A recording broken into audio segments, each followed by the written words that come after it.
It's so interesting because this kind of subject is usually not allowed to be talked in mainland China. Yeah.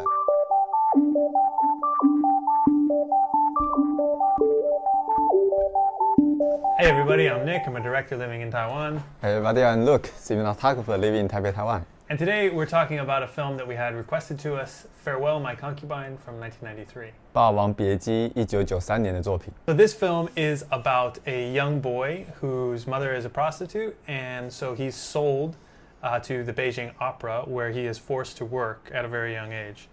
And because he has feminine features, he is forced to play the woman in the production, and he kind of struggles with this a little bit. In the beginning, in the start. And then it follows him and another boy in the production company who's like the hero in the production. So he's the ingenue, and the other guy's the hero, and they become friends. Yeah. And then the boy develops like an attraction to his co-star. Yeah. And so he falls in love with him, but then they have this like working relationship where they're doing this show together, but they also have this kind of love relationship as well. And the film is like what I would call like an epic film, because it goes across like many timelines. Yeah. So it starts, in the Qing Dynasty, and it goes across all the changes that happened in modern China. Yeah. So like the Japan. revolution. Yeah. The Kuomintang taking over, the World War II, Japan taking over, and then the Communist Party taking over.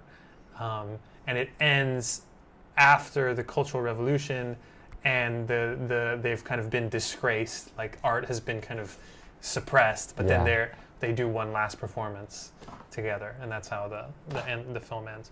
But I think the film is really interesting for me in the way that you can see like the historical kind of the entire history of modern China. Yeah. And all the changes that happened. And in a way, it's very similar, I think, to Live. I think these two films are very similar.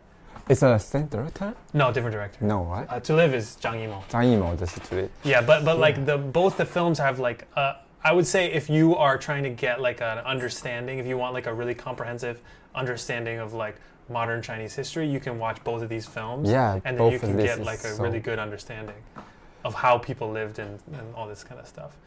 And then the other element that I think is interesting that separates it from To Live a little bit is you can this more focuses on the artists living in China and like how they were affected. So like how a performer in the opera was affected by all these changes. Yes, like especially when they are all, the two of them are performers, right? Yeah. They show us how they grew up and how they become stars. I think that another interesting part of this film is that the director himself was affected a lot by the Cultural Revolution. I read he was a member of the Red Guard and was forced himself to disown his own father. This is so unbelievable. Yeah, is it true? Yeah, and so I think that really affected him as a person. So that's why one of the most emotional scenes in the film is when the two characters are forced to kind of denounce each other. So like the main actor, tells everyone that his co-star is gay, and then the other guy tells everyone that the wife of him is a prostitute or used to be a prostitute, and so they kind of have this. They're trying to save themselves, and they say these really awful things about somebody that they love. They're forced to do it, and then they end up regretting it like a lot. And I think that the director really, he even said as much that he really regretted having to denounce his own father and so like that's I think a lot of what this film is about. Himself. Yeah, he him kind of showing that like what I did was wrong, and I feel really terrible for what I did to my dad. It's so interesting because this kind of subject is usually not allowed to be talked in mainland China. Yeah. But this one is approved. Yeah. Well, there's an interesting thing that I read that the Cultural Revolution for some reason seems to be the only historical event that like China is willing to criticize itself for. Okay. So like I think it might have to do with the fact that a lot of the people that are in the government now were maybe affected by it. I don't really know, but there's a funny saying that I read when I was researching this film is that the saying after the Cultural Revolution was that Mao was 70% right and 30% wrong about that. So they're willing to acknowledge like a little bit. Yeah. Because the Cultural Revolution was such a horrific thing for so many people. I mean, so many people lives were ruined, killed, humiliated, and they destroyed so much of their own history and culture. Yeah. You know, they destroyed art on a massive scale. Which is so, I don't know, I feel sad about it. Yeah, yeah. I mean, to this day, the museum in Taiwan has the most Chinese cultural artifacts, more than anywhere in China, because of the Cultural Revolution. They ruin everything. Yeah. So, I mean, it's really a tragedy of like all of the history, because China has so much history. Yeah. All of it was just kind of wiped out because of this weird mania that people went under. So I think that it makes a lot of sense that is the event that the party is like, okay, yeah, we definitely should not try to defend this thing that happened. Yeah, so they made this movie. Yeah, they admit they make a mistake. Yeah. Well, when I first watched this movie, I was in college. I don't really get it because in the beginning, the young character, they kind of force himself to be acting the character he don't really wanted to. Yeah. So make me feel like I don't know if it's true or not, but the director seems to be wanting to talk like, is he born to be gay or because after something happened, so he forced to be gay? Yeah. They don't really know it, but just showing you, well, in one particular moment, he turns himself as a female more female than a man. Yeah. At the point. Yeah, I don't know. It's weird. It's like I think that the kind of sexual politics of the film about like is really interesting because it's not really clear. Yeah, like you said, like is the director or the film trying to say that this guy was turned gay? But I don't necessarily think that he's making a strong statement. It's just kind of it's an interesting.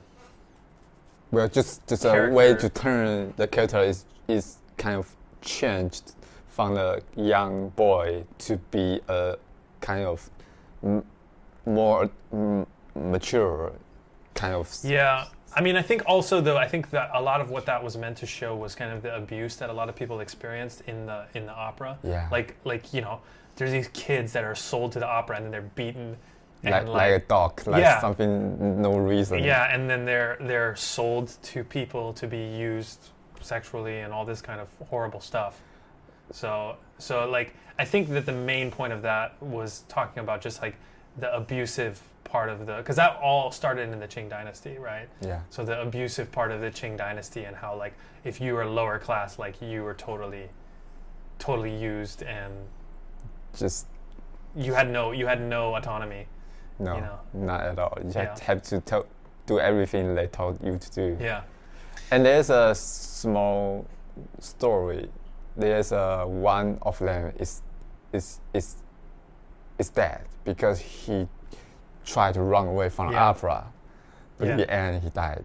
Yeah. So which is pretty, I don't know. And there seems to be nothing about it. There seems to be the master of the opera seems to be, well, nothing happened. They kept go on. Yeah, no problem. Because they don't care about that guy. He's just some kid, right? Yeah.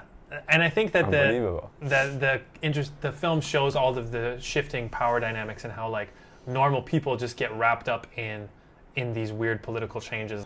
Even no matter which side you choose, you could get hurt. You might be wrong, right? Because it's right now, but it becomes wrong. Yeah. In 10 years, you just never know. Just pick a side, but the side never going to protect you forever. Yeah. But you have to choose a side. Yeah, because if you don't, then there is a sentence that when the Japanese coming to the mainland China, right? Yeah. The kind of manager of the opera says, well, even the Japanese have to watch shows.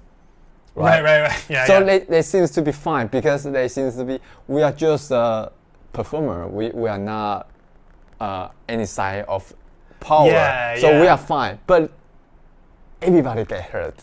Yeah, well, I mean, that's another interesting thing about the film is that how the opera kind of is a constant. It's accepted by everybody because it's kind of like it's culture, you know, and it's like everybody respects the culture of this thing, and they want to see it, even the Japanese. But then the interesting thing is that the Cultural Revolution is the time when they decide, okay, no, this is bad now. But up until that point, no matter what the change was, if it was the Kuomintang or the communists or the whatever, they still accept, like, yeah, this culture is something is good. If you're an artist, it's something we want to keep. Yeah. But then the Cultural Revolution, they decided, no, art is bad. And they destroyed it. So I think that is another reason why that is kind of almost like a unique, very different kind of thing, because in the past, like power changes and whatever, you would at least understand like our culture is important to save. Yeah. But for the Cultural Revolution, it was like, no, we don't even want to save that. No. This thing that we've had for, hundreds, thousands of years, we don't care about it anymore. It's really weird. The acting in the film is fantastic. It's best acting I ever seen. Yeah. Especially Zhang Guorong. Yeah. Yeah. He's just genius. Yeah, he's really fantastic. And then Gong Li is also in the film as well, and she's amazing in it. She plays the wife.